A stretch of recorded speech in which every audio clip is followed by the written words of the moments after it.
Nesse vídeo, eu vou te mostrar o que cada componente do eletrocardiograma representa dentro do coração. Ou seja, o que está sendo ativado lá no coração quando a gente tem a inscrição da onda P, do QRS, da onda T. Eu sou Virginia Cerutti, eu sou cardiologista há mais de 15 anos, esse aqui é o portal do ECG e aqui a gente fala sobre eletrocardiograma e como a gente pode salvar vidas com esse instrumento. A gente acredita que para interpretar o eletrocardiograma, você precisa de um método, exercícios e feedback. Alguém para segurar na tua mão e falar assim, vem comigo que você está no caminho certo.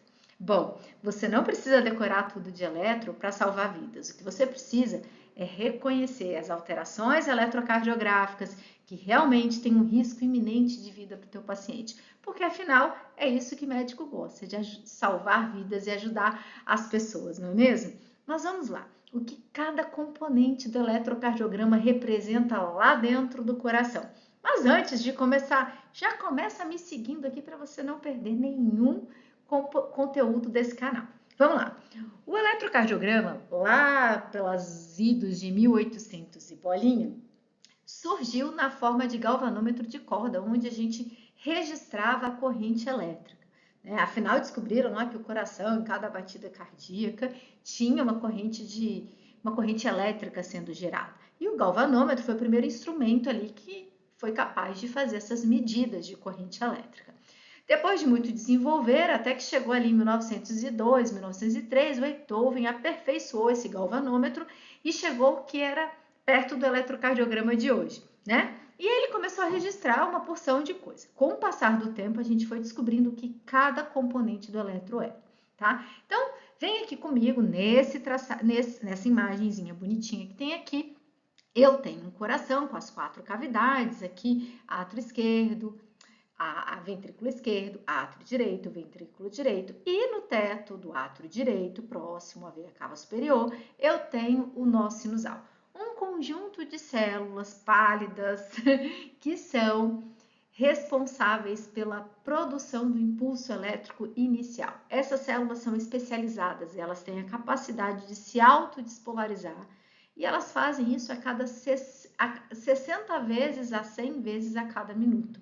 Tá? Gera um potencial elétrico. Quando esse potencial elétrico está dentro do nó sinusal, não tem nada no eletro. É uma linha de base retinha, que é onde está o meu laser nesse canto inferior esquerdo que você está vendo aqui no vídeo. Bom, na hora que o impulso sai de dentro do nó sinusal e chega na primeira fibra muscular atrial, eu tenho o início da formação da onda P. E eu começo a ativação, então, primeiro pelo átrio direito. Nesse átrio direito, formando ali a primeira porção da onda P. Bom, mas como você viu aqui inicialmente, eu tenho feixes internodais, tratos internodais, são porções do coração que conduzem de forma mais rápida o impulso elétrico. A gente acredita que tem um caminho preferencial de condução do impulso elétrico lá do nó sinusal direto para o nó atrioventricular que está aqui embaixo. E isso já acontece quando o átrio direito já está sendo ativado, mesmo antes do átrio esquerdo ser ativado. E ali eu já começo então a ativação do nó atrioventricular pelos feixes, ou como alguns autores chamam de tratos internodais, ou seja, sistema especializado de condução que conduz o impulso elétrico do nó sinusal até o nó AV. Ao mesmo tempo, vai ser conduzido o impulso elétrico aqui do átrio direito para o átrio esquerdo através do fascículo ou feixe ou trato chamado feixe de Beckmann, tá? Então eu tenho nesse momento a ativação do átrio esquerdo e a formação da segunda porção da onda P do eletrocardiograma. Então a onda P é essa onda pequenininha, achatada, arredondada, que tem ali uma duração de cerca de 2 milímetros de duração, 2 a 2,5, com uma amplitude também de 2 a 2 milímetros de altura, ok? Bom, o sistema de condução, então, vai conduzindo todo esse impulso que já saiu do nó sinusal e chegou ali no nó AV, ativou o átrio direito, ativou o átrio esquerdo e a gente ativa, então, o sistema de condução ali na parte do nó atrioventricular, que a gente chama de nave. Pega ali a porção do tronco de His-Purkinje, ramo esquerdo, ramo direito, e aí eu tenho o período que a gente chama de intervalo atrioventricular, que significa o início da ativação do átrio, da primeira fibra muscular atrial até a ativação da primeira fibra muscular ventricular. Isso mesmo. Então, quando você tem um intervalo PR, que vai do início da P até o início do QRS, você tem o impulso percorrendo todo esse trajeto do nó sinusal, passando pelos átrios, nó atrioventricular, tronco de His-Purkinje, ramo direito, ramo esquerdo e ativando a primeira fibra muscular ventricular. E só então, quando o impulso elétrico chega na fibra muscular ventricular, é que a gente tem a despolarização do ventrículo e a formação do QRS, que representa então a despolarização do ventrículo. Segue-se então ali, depois de alguns milissegundos, cerca de 80 a 100 milissegundos, 2 a no máximo 2,5 milímetros no eletrocardiograma, a ativação do ventrículo e a formação do QRS, ok? Vem então o período que a gente chama de repolarização ventricular, quando tudo passa para o normal, quando os canais iônicos se abrem, se fecham, volta potássio, entra, sai sódio e é aquela bagunça de íons entrando e saindo e voltando a membrana basal ali para o repouso. Esse período chamado de repolarização, ele começa ali no segmento ST, que é a porção entre o QRS e a onda T, envolvendo ali a onda T, o segmento ST, essa porção verdinha aqui. E tudo isso, a ativação ventricular, mais a repolarização ventricular, a gente chama de intervalo QT.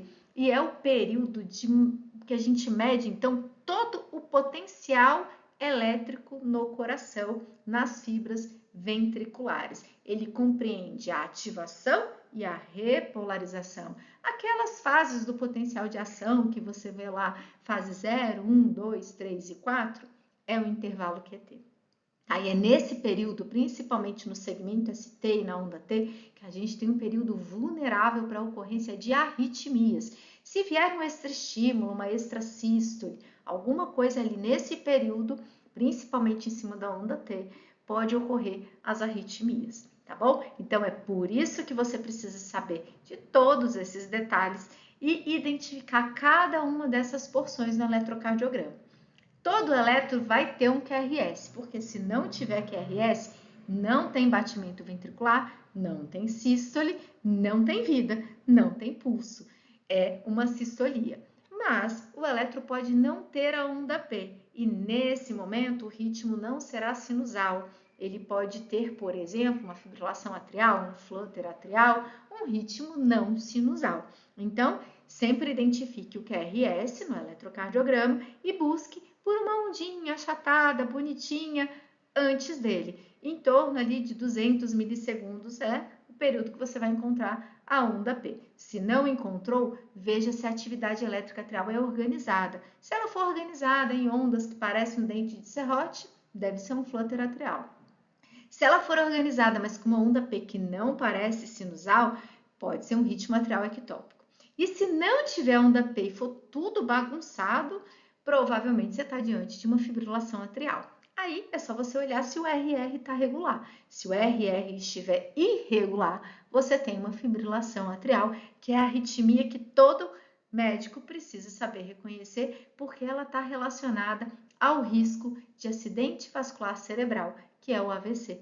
Tá? 25% dos pacientes com AVC têm fibrilação atrial como causa do AVC. Então, fica atento, aprenda a reconhecer cada uma dessas ondinhas no eletrocardiograma para você saber reconhecer as arritmias mais importantes. Fibrilação atrial, sim, é uma coisa que você tem que saber reconhecer, porque pode impactar na vida do teu paciente. Então, eu fico por aqui.